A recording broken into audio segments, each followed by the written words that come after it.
বিসমিল্লাহ শরীফ সহি শুদ্ধভাবে তেলাওয়াত করবে, বলবে, তার জন্য কয়টা নদী? চারটা নদী জান্নাতে বরাদ্দ করে রাখা হয়েছে। একটা হলো মধুর নদী, একটা হলো দুধের নদী, একটা হলো পানির নদী, একটা হলো শরবতের নদী। আপনি কোনটা খাবেন? যেটা ইচ্ছে সেটাই খাবেন, ইচ্ছে মতো খাবেন, প্রস্রাব হবে না, ঢেক আসবে আর চলে যাবে। সুবহানাল্লাহ বলেন না? তো সেই বিসমিল্লাহটা পড়লাম, আপনার আল্লাহু আকবারটা ভালো করে বলতে পারলেন না। বিসমিল্লাহির রহমানির রহিম। এতক্ষণে চমৎকার হইছে, মুমিনের মতো হইছে, আশিক রাসূলদের মতো হইছে। কি বলেন? জি। আল্লাহ কি বলে দেখেন, ওয়া ইদাল কুবুরু বুসিরাত আলিমাত নাফসুম মা কদ্দামাত ওয়া আখরাত। জোরে জোরে বলেন আল্লাহু আকবার।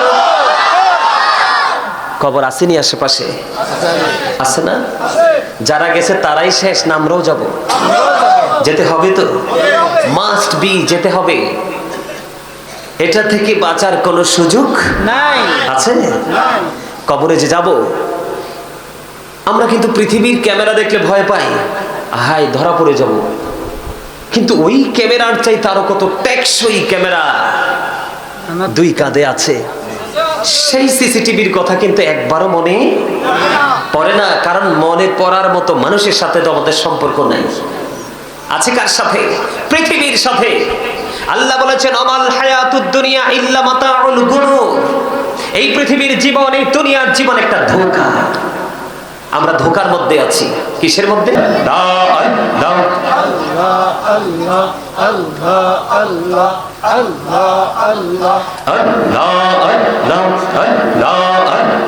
এই জীবনে করছি গোনা, ক্ষমা করে দাও।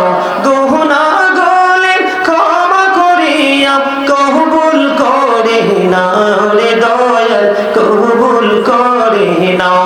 আল্লাহ আল্লাহ আল্লাহ আল্লাহ লা ইলাহা ইল্লাল্লাহ মুহাম্মাদুর রাসূলুল্লাহ সাল্লাল্লাহু আলাইহি ওয়াসাল্লাম। উপস্থিত উলামায়ে কেরাম, দাড়ি পাকা আমার মুরব্বী বাবারা, যুবক ভাইয়েরা, পর্দার অন্তরালে রয়েছেন আমার মা বোনেরা, বিশেষ করে আজকে যারা টাকা দিয়ে, পয়সা দিয়ে, অর্থ দিয়ে, বুদ্ধি দিয়ে, শ্রম দিয়ে, সার্বিক সহযোগিতার মাধ্যমে আজকের এই নুরানি ইমানি ইরফানি জলসা সাজিয়েছেন, সকলের প্রতি আমার আন্তরিক সালাম। আসসালামু আলাইকুম ওয়া রাহমাতুল্লাহি ওয়া বারাকাতুহু। ওয়া আলাইকুম আসসালাম ওয়া রাহমাতুল্লাহি ওয়া বারাকাতুহু। আমরা আল্লাহ রাব্বুল আলামিনের দরবারে লক্ষ কোটি শুকরিয়া জ্ঞাপন করছি যে মহান রাব্বুল আলামিন আজকে আমাদেরকে আল্লাহর এই জান্নাতের বাগানে আল্লাহ রাব্বুল আলামিন অত্যন্ত দয়া করে, মায়া করে, রহমত দিয়ে আমাদেরকে আল্লাহ এই জান্নাতের বাগানে আসার বসার তৌফিক দিয়েছেন। আল্লাহর হাবিবের সাথে কয়েক মর্তবা দরুদ সালাম, আল্লাহর জিকির করার তৌফিক দিয়েছেন। সে শুকরিয়া দান সকলে একবার বলুন আলহামদুলিল্লাহ। আর জোরে পড়ুন আলহামদুলিল্লাহ। সম্মানিত উপস্থিতি, আসলে আমার কাছে অত্যন্ত আশ্চর্যজনক মনে হলো, এটা তো শুটিং স্পট নয়। এই যে কালো শার্ট, তোমরা তো ইয়াং মেন, তোমাদের কি বলবো, তোমাদের এক্সপেরিয়েন্স কিন্তু অত্যন্ত চমৎকার। সবকিছু বোঝো, কিন্তু এই জায়গাটাকে বুঝতে পারো না। এটাই হলো আমাদের মুসলমানদের জন্য সবচেয়ে বড় ব্যর্থতার জায়গা। বড় আফসোস লাগে, বাংলাদেশ স্মল কান্ট্রি, বাংলাদেশ ছোট্ট একটা দেশ,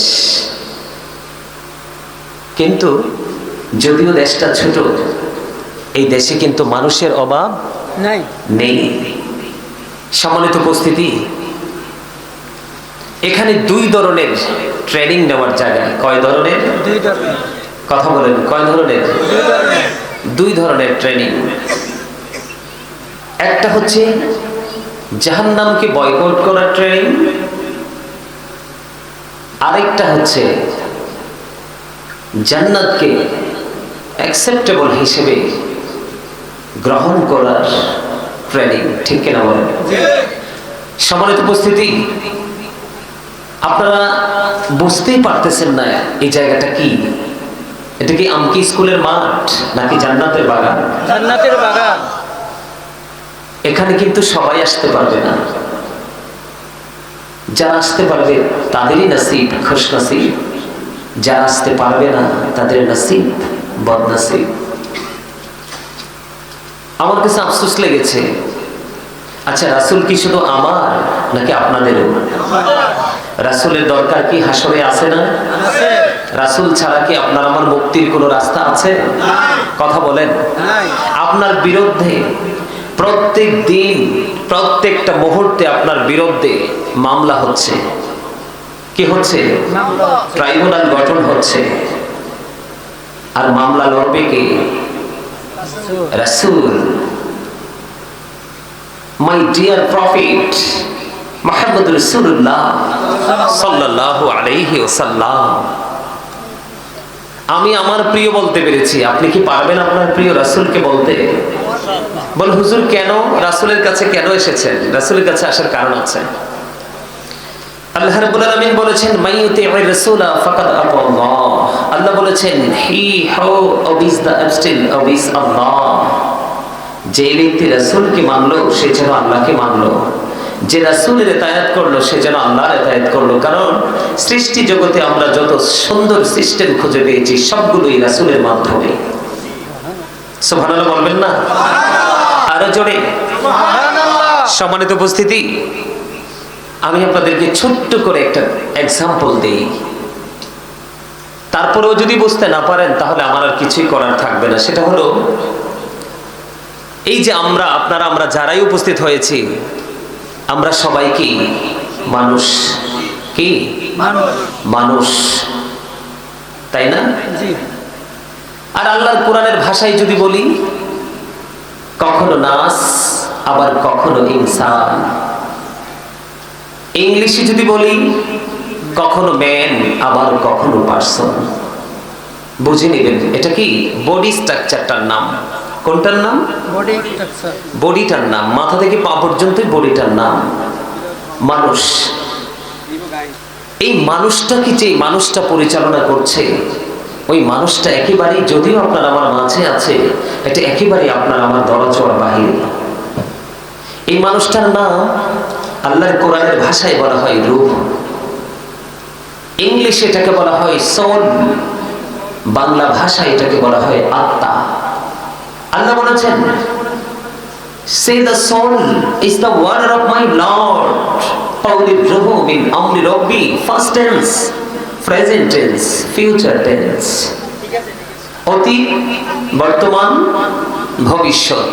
আমরা কিন্তু এখন বর্তমানে আছি, তাই না? তারপরের যে স্টেপ সেটা হলো ফিউচার। আপনি কি আপনার ফিউচারকে ব্রাইটনেস করতে চান, আলোকিত করতে চান? ওমা বুঝেন না? আপনি কি আপনার কবরকে নূরানি চান, জান্নাত চান না জাহান্নাম চান? জান্নাত। আরে জোরে জান্নাত। কে কে কবরকে জান্নাত হিসেবে দেখতে চান? হাত তুলেন তো।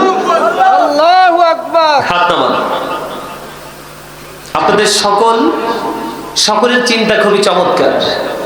এই হাত তোলার মধ্যে আপনাদের থেকে একটা জিনিস আমি বের করতে পেরেছি, আপনি অত্যন্ত কুইকলি হাতটা উঠিয়েছেন, খুব দ্রুত উঠিয়েছেন। তার মানে প্রত্যাশাটা অনেক বড়, তাই না? জি। আমার কথা বুঝেন আপনারা? জি জি। প্রত্যাশাটা আমাদের অনেক বড়। এই বড় প্রত্যাশাটাকে আরো বেশি বড় করতে হবে, তাহলেই কিন্তু আপনার আমার জন্য বড় নিয়ামত বরাদ্দ হবে। যেই কথাটা আমি বলতে চেয়েছি অত্যন্ত গুরুত্বপূর্ণ একটা বিষয়, সম্মানিত উপস্থিতি বুঝে নেবেন। তাহলে আপনি প্রত্যেকে কি ডাবল, কেউ কিন্তু সিঙ্গেল নই।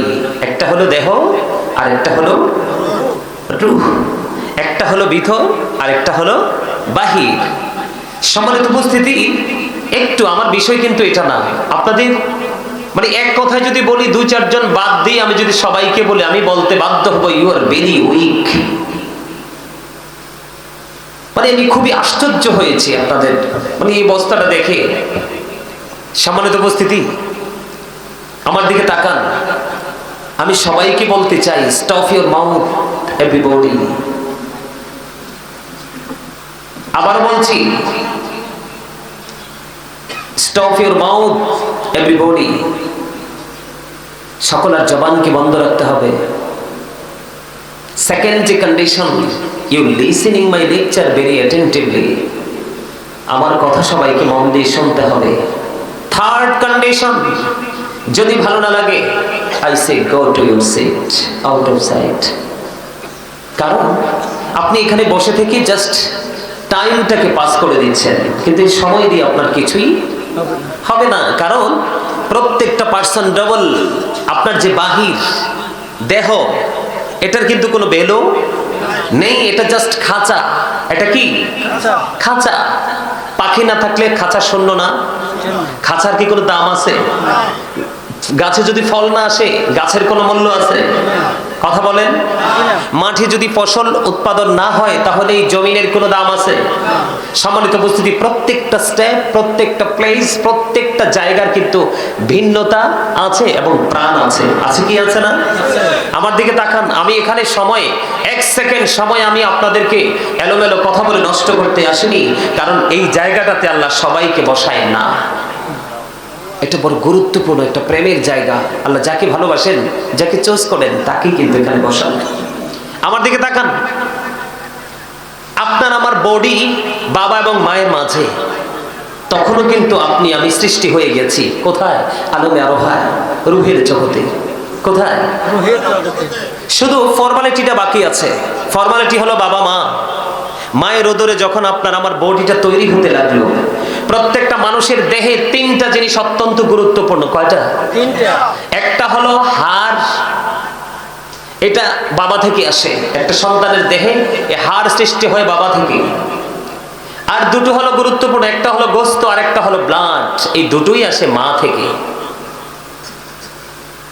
সম্মানিত উপস্থিতি, বাবা মায়ের মাঝে যখন আপনার আমার বডিটা তৈরি হলো আলমে আরোহা থেকে, এটা পৃথিবীর জমিনে মায়ের ওদরে চলে আসলো।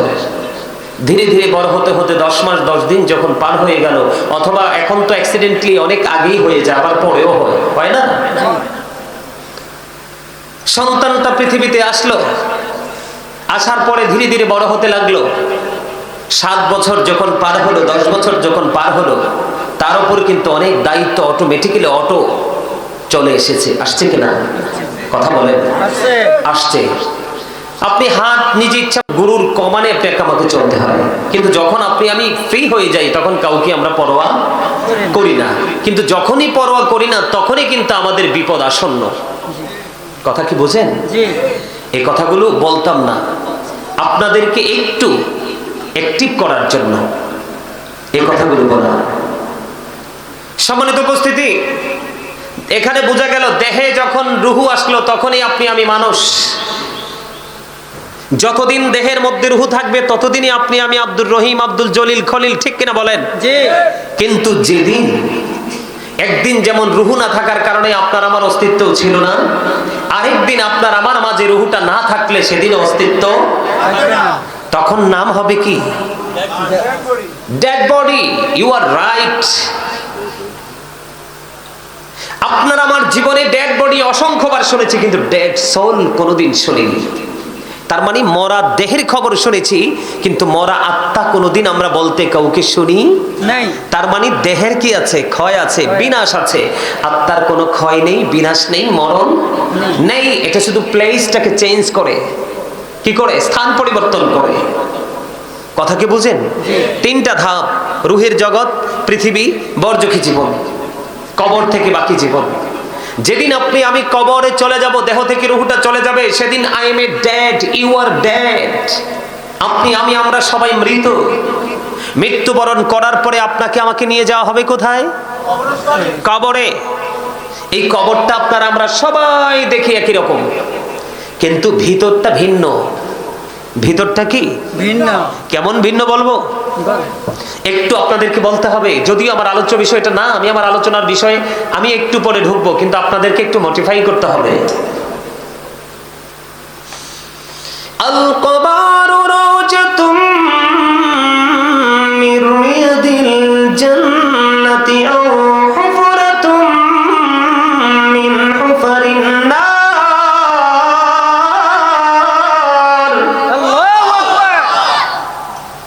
মজা হয় নাই।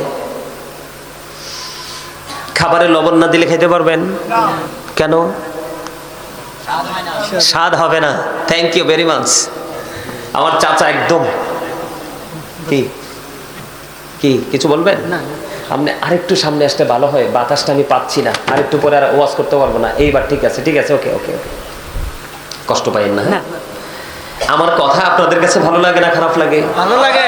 কার কার কাছে? আপনার কেন প্রশ্নটা করছি জানেন? এই আলোচনা থেকে আজকে হেদায়েতে আসবে যারা বিবেকবান তারা, যারা বিবেকহীন তারা নয়। আলোচনা কিন্তু বিবেকহীনদের জন্য নয়, সেন্সলেস যারা তাদের জন্য নয়, সেন্স এবিলিটি সম্পন্ন পার্সন যারা আলোচনা হচ্ছে তাদের জন্য। কার জন্য? আমার কথা আপনারা বুঝতে অসুবিধা হয়? একদম ক্লিয়ারলি বুঝেন। আল্লাহ রাসূল বলেছেন কবরটা জান্নাতের একটা বাগান হবে, জাহান্নামের একটা গর্ত হবে।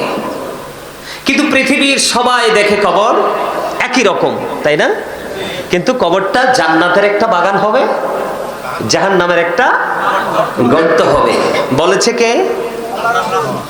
আপনি আমি কিন্তু মানুষকে খুব অনায়াসে ফাঁকি দিয়ে দেই না? কিন্তু পারে কি ফাঁকি দিতে পারবো? কোরআন শরীফের 30 পারা সূরা ইনফিতর আল্লাহ রাব্বুল আলামিন কি বলেছেন?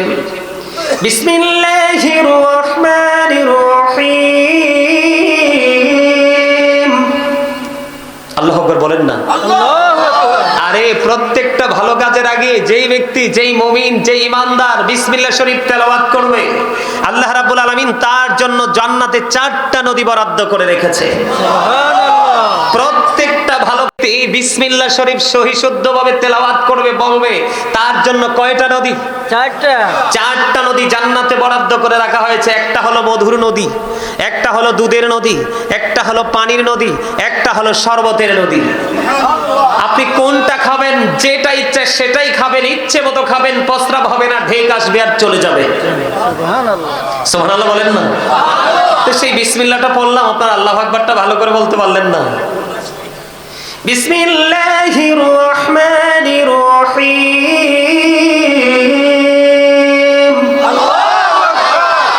এতক্ষণে চমৎকার হইছে, মুমিনের মতো হইছে, আশিক রাসূলদের মতো হইছে। কি বলেন? জি। আল্লাহ কি বলে দেখেন, ওয়াইদাল কুবুর বুসিরাত আলিমাত নাফসুম মা কদ্দামাত ওয়া আখরাত। জোরে জোরে বলেন আল্লাহু আকবার। কবর আসেনি আশেপাশে? আছে না? যারা গেছে তারাই শেষ, নামরাও যাব, যেতে হবে তো, মাস্ট বি, যেতে হবে। এটা থেকে বাঁচার কোনো সুযোগ নাই। আছে?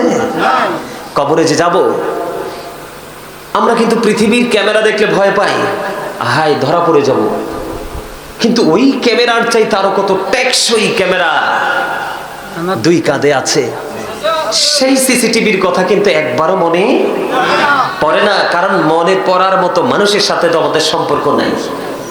আছে কার সাথে? পৃথিবীর সাথে। আল্লাহ বলেছেন আমাল হায়াতুদ দুনিয়া ইল্লা মাতাউল গুরুর। এই পৃথিবীর জীবন, এই দুনিয়ার জীবন একটা ধোঁকা। আমরা ধোঁকার মধ্যে আছি। কিসের মধ্যে? ধোঁকার মধ্যে। এই জন্য আমরা জানি না। জানি? জানি? কেরামান কাতিবিন কাঁদে বসিয়া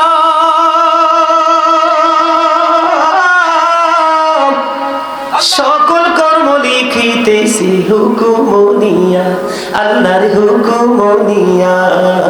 40 কদম হাঁটিয়া আসবে রে সজন, মুনকার নাকির হাজির হইবে রে তখন। ঘুমটা খুলিয়া সওয়াল মুসলিম ভাই, ঘুমটা খুলিয়া সওয়াল করিবেন তখন। 40 কদম হাঁটিয়া আসবে সজন, কি সওয়ালের কি জবাব হইতে যে পারে। সময় থাকিতে জানিও তারে, জানিও তারে। ঠিক কিনা বলেন? কথা কি বাস্তব? এটা আসবে আমাদের জীবনে। তো যেহেতু আমাদের এই জীবনে পা রাখতে হবে, তো এই জীবনের জন্য প্রস্তুতি নিতে হবে না? অবশ্যই। অবশ্যই হতে হবে। আর সেই জীবনের জন্য প্রস্তুতি হলো সর্বোচ্চ সতর্কতা। আল্লাহ রাব্বুল আলামিন পবিত্র কালামে হাকিম সূরা ইনফিতরের মধ্যে 30 পারায় বলে দিয়েছেন, কবর যখন ওপেন হয়ে যাবে রে, ও বন্ধু হৃদয় খুলে শোনো, হৃদয়ের জানালা খুলে তোমরা সবাই শোনো। বন্ধু, কবর যখন ওপেন হয়ে যাবে রে, আমরা সবাই প্রত্যেকে কে কি করেছি আর কি করিনি সব কিছু আমাদের সামনে প্র্যাকটিক্যালি থাকবে, বাঁচার কোনো উপায় নাই। আছে কথা বলেন, আছে? আপনার আমার চোখের সামনে থাকবে কে কি করেছি আর কি করেনি, প্র্যাকটিক্যালি আমরা সবকিছু একবারে কি করতে পারবো, দেখতে পারবো, জানতে পারবো। আমাদের কোনো কি নাই, বাঁচার কোনো উপায়। এবার আসেন বন্ধুরে আমার, কেমন হবে? একদিকে রাসূল বলেছেন কবরটা জান্নাতের একটা বাগান হবে, জাহান্নামের একটা গর্ত হবে। আল্লাহ কোরআনে বান্দাকে সতর্ক করে দিয়েছেন, বান্দা রে, ও বান্দা, কবরে আসার আগে তোমরা সতর্ক হয়ে আসো। কারণ হলো জীবনে কি করেছো সবটাই তোমার চোখের সামনে থাকবে। বাঁচতে পারবা না, মরতেও পারবা না, পালাইতেও পারবা না। আমার দিকে তাকার বন্ধু, পৃথিবীতে জোর করে টাকা দিয়ে, পয়সা দিয়ে, টেলিফোন দিয়ে, জনশক্তি দিয়ে প্রতিকূলতাকে অনুকূলে আনা বন্ধু সম্ভব হয়ে যায়, কিন্তু পারে তো ভয়ঙ্কর। আল্লাহ বলেছেন ইন্না বাতশা রাব্বিকা লাশাদীদ। আল্লাহ রাব্বুল আলামিন বলেছেন the seizing of Allah is difficult. আল্লাহর ধরা, আল্লাহর পাকড়াও বড় শক্ত, বড় কঠিন। আল্লাহ রাব্বুল আলামিন বলেছেন ইন্নাল্লাহা সারিউল হিসাব, Allah is quick to take account. Allah হিসাব গ্রহণে অত্যন্ত তৎপর। বান্দাকে শক্ত করে ধরবে, তারপরে বান্দার কাছে হিসাব চাইবে। আল্লাহ রাব্বুল আলামিন হিসাব চাইবে, যদি হিসাব দিতে পারো তাহলে বন্ধু মুক্তি পেয়ে যাবে, আর হিসাব দিতে না পারলে উপায় খুঁজে পাবা না। রে আমকি গ্রামের মানুষ, হৃদয় খুলে শোনো গো, আল্লাহ বলেছে বান্দারে সাবধান হয়ে আসো।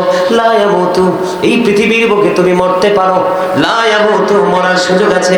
আল্লাহ বলেছেন লা ইয়ামুতু, people will not die that day, সেদিন মানুষ মরতে পারবে না। আল্লাহ বলেছেন ফিহা ওয়ালা ইয়াহইয়া, people will not be able to live that day, সেদিন মানুষ বাঁচতেও পারবে না।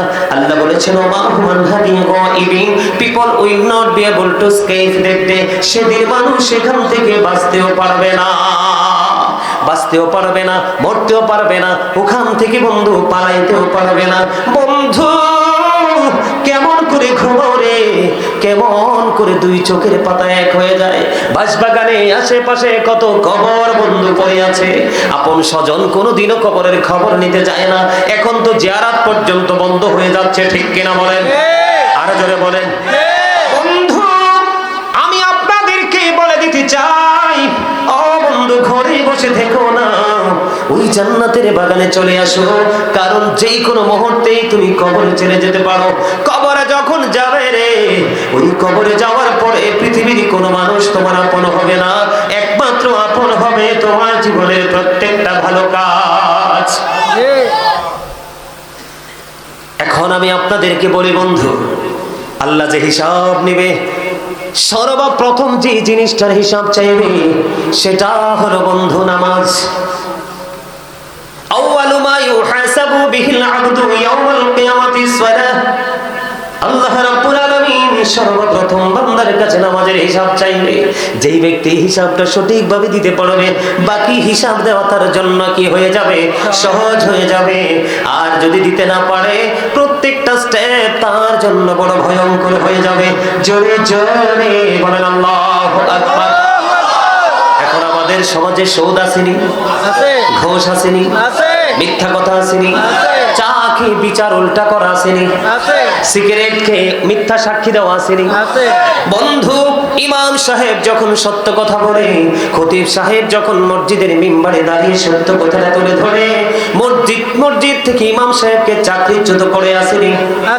সমাজের মধ্যে হক কথা বলার করে 10 জনের মধ্যে 2 জন ইমাম সাহেবকে হাদিয়াও দেয় না, খাওয়ায় না, আসেনি। সবগুলো সমস্যা একটা মাত্র কারণ বন্ধু, সেই কারণ হলো বন্ধু ওয়াকিমিস সালাতা ইন্নাস সালাতা তানহা আনিল ফাহশাই ওয়াল মুনকার। আল্লাহ রাব্বুল আলামিন সূরা আনকাবুতের মধ্যে বলে দিয়েছে, সাবধান বন্ধু, মন দিয়ে শুনবেন, তোমরা সালাত আদায় করো, সালাত কায়েম করো, কারণ সালাত নামাজ মানুষকে সব ধরনের খারাপ কাজ থেকে বাঁচিয়ে রাখে। সুবহানাল্লাহ বলেন না? আর জোরে।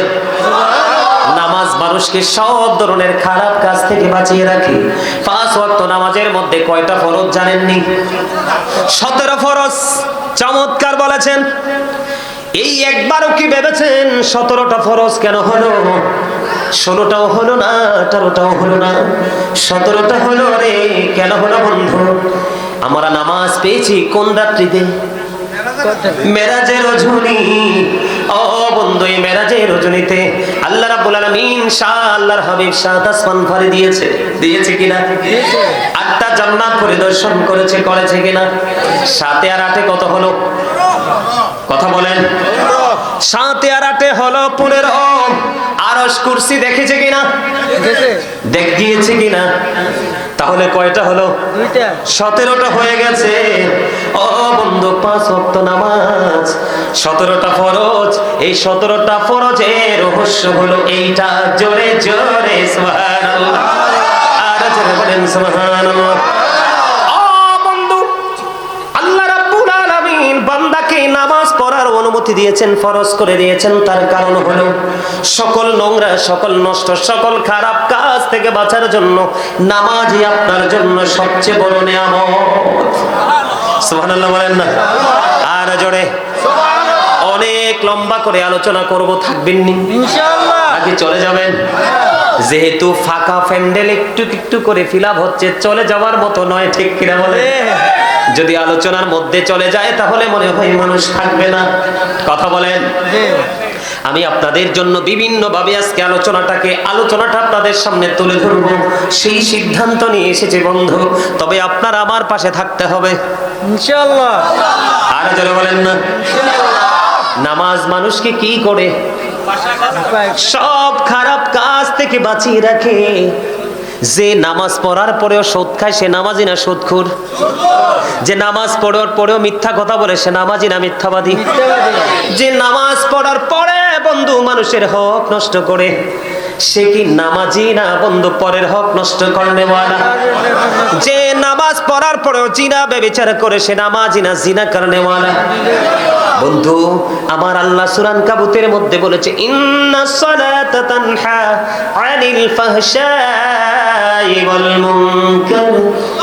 খারাপ কাজ থেকে নামাজ মানুষকে বাঁচিয়ে রাখে। তাহলে আমার আল্লাহর কথা তো কখনোই বন্ধু উল্টা হতে পারে না, ঠিক কিনা বলেন? আল্লাহরও বলেছেন, আকিমুস সালাতা ওয়া আতুজ যাকাতা ওয়ারকাউ মা'আর রাকিঈন। আল্লাহ রাব্বুল আলামিন বলেছে, তোমরা নামাজ আদায় করো, যারা ধনী তোমরা যাকাত আদায় করো, যাকাত দাও, এবং রুকুকারীদের সঙ্গে তোমরা রুকু করো। কারণ নামাজ বন্ধু শুধু খারাপ কাজ থেকে বাঁচিয়ে রাখে না, নামাজ হলো মুমিনদের জন্য জান্নাতের চাবি। আর জোরে বলেন না সুবহানাল্লাহ। শুধু জান্নাতের চাবি নয়, নামাজ হলো মুমিনদের জন্য মেরাজ। আর জোরে। মুমিন যখন নামাজ পড়লো আল্লাহর সাথে তার কি হয়ে গেল? দিদার হয়ে গেল, সম্পর্ক হয়ে গেল।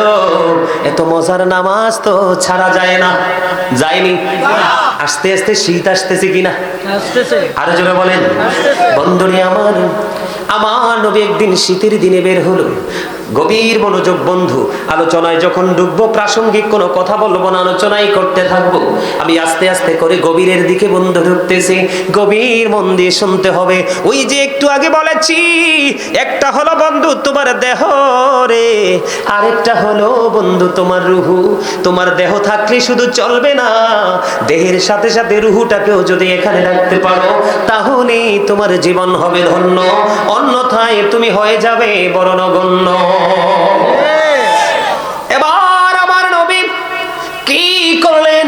শীতের দিনে যখন বের হলেন হঠাৎ করে নবীজি চেয়ে দেখলেন শীতের দিনে কিন্তু গাছের পাতাগুলো শুষ্ক হয়ে ঝরে ঝরে পড়ে। বন্ধু আমার নবীজি দেখলেন, দেখার পরে নবীজি ডালা ধরলেন। গাছের ডালা যখন ধরলো, ধরার পরে বন্ধু এবার আবু জরকে একটা ডাক দিলেন, রে আবু জর। আবু জর উত্তর দিলেন, লাব্বাইকা ইয়া রাসূলুল্লাহ, আমি হাজির। ইয়া রাসূলুল্লাহ, ইয়া হাবিবাল্লাহ, নবী গো, আমি হাজির ইয়া রাসূলুল্লাহ। আমার নবীজি একটা ডাক দিয়ে বললেন, রে আবু জর, ওই গাছের দিকে চেয়ে দেখো না, শীতের কারণে গাছের পাতাগুলো কেমনে শুষ্ক হয়ে ঝরে ঝরে পড়ে। রে আবু জর, আল্লাহর প্রিয় বান্দাগুলো, আমি নবীর উম্মতগুলো যখন একমাত্র আল্লাহর সন্তুষ্টির আশায়, আল্লাহর দিদারের আশায়, আল্লাহর প্রিয় গোলামদের অন্তর্ভুক্ত হওয়ার লোভ নিয়ে যখন আল্লাহর কুদরতি কদমে নামাজের মাধ্যমে যখন সেজদা করে দিবে রে, ওই শীতের দিনের গাছের পাতার মতো তার আমলনামা থেকে সবগুলো গুনাহ ঝরে পড়ে যাবে। জোরে বলেন সুবহানাল্লাহ, সুবহানাল্লাহ, আলহামদুলিল্লাহ, লা ইলাহা ইল্লাল্লাহ, সুবহানাল্লাহ, আলহামদুলিল্লাহ, লা ইলাহা ইল্লাল্লাহ, লা ইলাহা ইল্লাল্লাহ, লা ইলাহা ইল্লাল্লাহ।